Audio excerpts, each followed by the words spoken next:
As you may have heard, the federal government is planning amendments to the Indian Act as early as February, which could sound like a good thing. However, there are ramifications that are negative or could be negative for Kahnawake. KTV spoke with Chief Kahnawake Sky-Deer about that. Yeah, myself and Grand Chief Joe Norton went to present to the Standing Committee on the proposed Bill S3, which is amendments to the Indian Act to rectify the sex-based discrimination. And I guess some of our argument was that, Canada shouldn't be in the business of making Indians, it's not their responsibility. They've gone way far beyond their mandate of keeping a record. Now they're making Indians, and we said that it should be the sole jurisdiction of First Nations communities to determine their membership, to determine who their people are. So I guess they had made a decision to delay the proceeding with the Bill S3, which puts them in a bit of a pickle because they had a deadline of February 3rd of 2017 to have these amendments complete.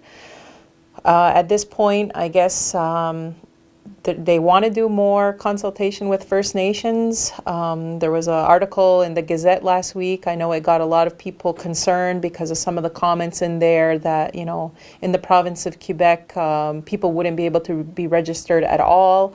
So to my understanding, the federal government is looking for a 6-month extension so that they can maybe do the necessary consultation so that they can make the amendments, I guess, appropriate, so that it takes into account not only our concerns, but I guess Deschanel himself and Odanak community, who are the proponents of the lawsuit that was brought to the Quebec Supreme Court. They weren't even consulted as well from the federal team. So it's just like a big, mess up on behalf of the federal government. I think even Minister Carolyn Bennett said she was embarrassed by the way this was handled.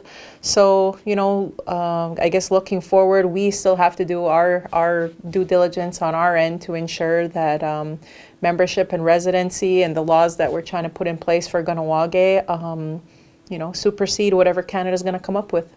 I mean, we still have to do all of the front-end work. Actually, on Monday, we did the categorization for the residency law. It's a type 1 urgent.